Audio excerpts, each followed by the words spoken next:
Sijammarin raachuni aggeeffadha. Sijammarin tabaraachuu turratti.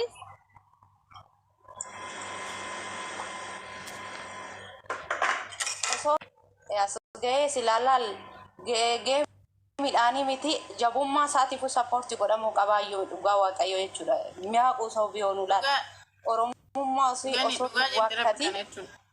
Oromummaa ofii osoo hin waakkatiin osoo ganda jala hin galin rakkinaan cimee jabaatee kanas ga'eedha. Toota akka takkaati yoona kadhaa meeqa deemte bicha nama ajaa'ibu dhugaa waaqayyo. Kan biraa immoo kan namoota kana namoota kana dura geemii qaxaroodhaan taphachaa turan irra deebi'aatii intini godha irra deebi'aatii yaada eenyu faadha har'a karraachuu maaliif rakkinni irratti dhufe sanii achi sinii galaa onni tokko sinii galaa of beektanii jiraattu jechuudha. Wallaalanii miti dhugaa rabbii ganni beekaa godhan bar beekaa irra qabani oduu beekaa irra qabu. በጣም ነው የሚገርመኝ beekatiif irratti qaban malee wallaalanii ኔትወርክ እየደረ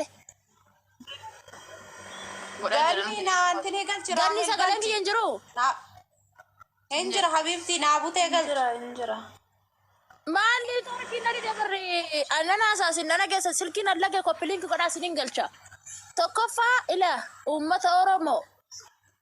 Uummanni Oromoo raachuu dhuftanii taa'u singo inaa fi sheer singo inaa fi inkeen giifti singo inaa fi dhaqaa uummata shirkaa gargaara uummata shirkaa bira dhaabbadha. Hinufina raachuu bira sabaa saglamii biyya Itoophiyaatti dhufa rakkoo tokko jiru mul'ata namaa jabina namaa hin naafti Oromoon mul'ata namaa hin naaftu sin dhugaa rabbi maal haaroo ambaane bar geema irratti qabu geema gargaarsa irratti qabuun haaroo miti this is mashaadis haadha isaa gadi galabbatu maaltu barbaachise maaltu fide bakka kanatti haadha isaa arrabsu maaltu fide qoy obboleetti wajjin gadi garagalchuu maaltu fide bar odoo beektanii bakka bu'aa yeroo rakkoo wabiirra yeroo rakkoodhaan saba kiyyaa jedhee bar haga kana bakkee isinii qaba inni haga kana Oromoo tanaaf bakkee qaba isin madaa namaarratti qoree naquu madaa namaarratti nama bakka cabsuu anumatu jira anuma beeka hish hin inaafina rabbi hin inaafina hin waanya'ina warri waanyitaa jirtan immoo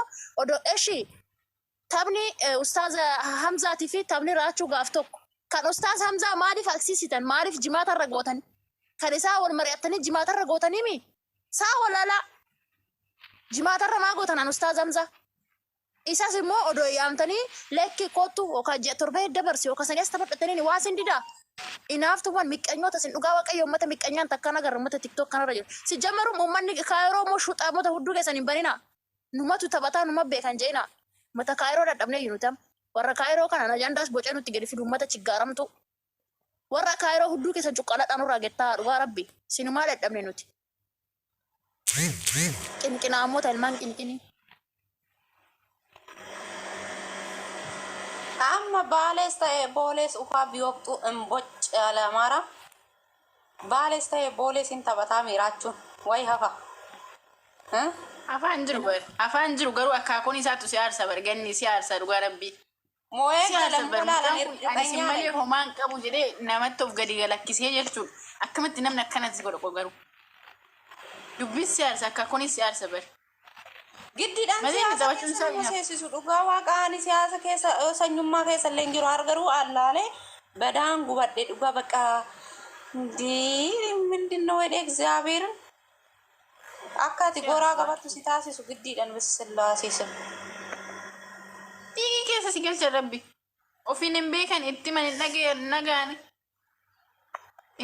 ibzi keenya tasgabaa jette ganni ibsi keenya tasgabaa ame irra deddeebi'aatti yaada tasgabaa raachuu san taphachiisu diyaaspoorata isin warri ammaa sirra gaanja goraanja kaastanii nu iyyitanii deemaa uummata dhanama tapharaachuun aku amma maali gochaa dhaqa silaa giiftiin kennu hin qabu miina qodhageetan uummata shirkaa bira dhaabbadhee waanan qabu akkaawuntii irratti uummata shirkaatti darbee biraa deema waanan qabu hawaasa kiyyaa kennee deema. Maaltu gaanja goraanja na bareeda bi rakkoon qabu namni gargaarsa uummataa barin gargaar uummanni gargaaramu bi rakkoon qabu waan baay'ee gaariidha garuu harraachuudha kennamu maali inaafana wanni keessa galuu qabu ture Maariyaamin intini keessa galuu iyyuu hin qabu ture. Ciqicciqii keessa galuu hin qabu ture.